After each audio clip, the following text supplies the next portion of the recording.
നമ്മുടെ 4ാം ക്ലാസ്സിലെ കുട്ടികൾക്ക് ഏറ്റവും പ്രയാസമുള്ള ഒരു പാഠഭാഗമായിരുന്നു സ്വാതന്ത്ര്യത്തിലേക്ക് എന്നുള്ളത്. അവർക്ക് വർഷങ്ങൾ പഠിക്കാനും അതുപോലെ ആ ഈവൻസുകൾ പഠിക്കാനും നേതാക്കന്മാരുടെ പേരുകൾ പഠിക്കാനൊക്കെ ഏറ്റവും പാടായിരുന്നു. അപ്പം അവരിലേക്ക് എങ്ങനെ ഏറ്റവും എളുപ്പത്തിൽ ആ ഒരു പാഠഭാഗം എത്തിക്കാമെന്ന് ഞാൻ ആലോചിക്കുകയും നമ്മുടെ DRCയിൽ നിന്നുള്ള CRCC സുമ ടീച്ചറിന്റെ ഒരു പിന്തുണയോടുകൂടി, ടീച്ചറിന്റെ നിരന്തരമായ ഒരു പ്രേരണയോടുകൂടി ഞാനൊരു ചെറിയ ഓട്ടംതുള്ളലിന്റെ രീതിയിൽ ആ പാഠഭാഗത്തെ മാറ്റി.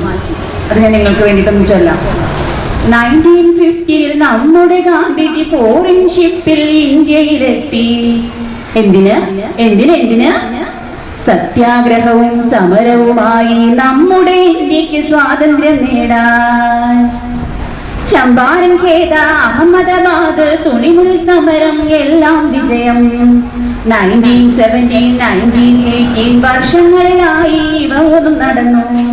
ജലിയൻവാലാബാഗ് കൂട്ടക്കൊലയോ 1919 തന്നെ നടന്നു. ഇതു കണ്ട ഗാന്ധിജി ദുഃഖിതനായി നിസ്സഹരണ സമരത്തിന് ആഹ്വാനം ചെയ്തു.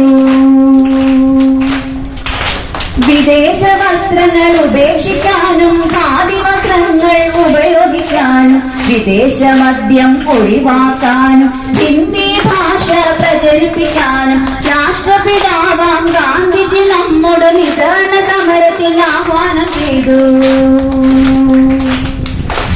ഉപ്പിന്മേൽ ചുമത്തിയ നികുതികളെല്ലാം ദണ്ഡിമാർച്ചോടെ കാറ്റിൽ പറത്തി. ഉപ്പിന്മേൽ ചുമത്തിയ നികുതികളെല്ലാം ദണ്ഡിമാർച്ചോടെ കാറ്റിൽ പറത്തി. ഗാന്ധിജി നമ്മുടെ രാഷ്ട്രപിതാവ് ക്വിറ്റ് ഇന്ത്യ സമരത്തിൽ നേതാവായി. ഇന്ത്യ വിടൂ എന്ന മുദ്രാവാക്യം ബ്രിട്ടീഷുകാരെ അസ്വസ്ഥരാക്കി.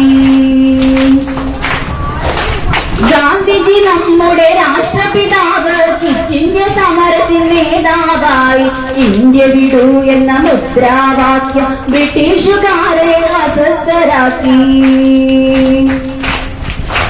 ജവഹർലാൽ നെഹ്റു, പട്ടേൽ, തിലക്, നിരവധി നേതാക്കൾ വേറെയുമുണ്ട്.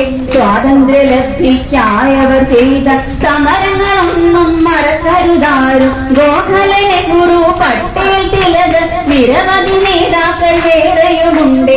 സ്വാതന്ത്ര്യലബ്ധിക്കായവർ ചെയ്ത സമരങ്ങളൊന്നും മറക്കരുതാരും.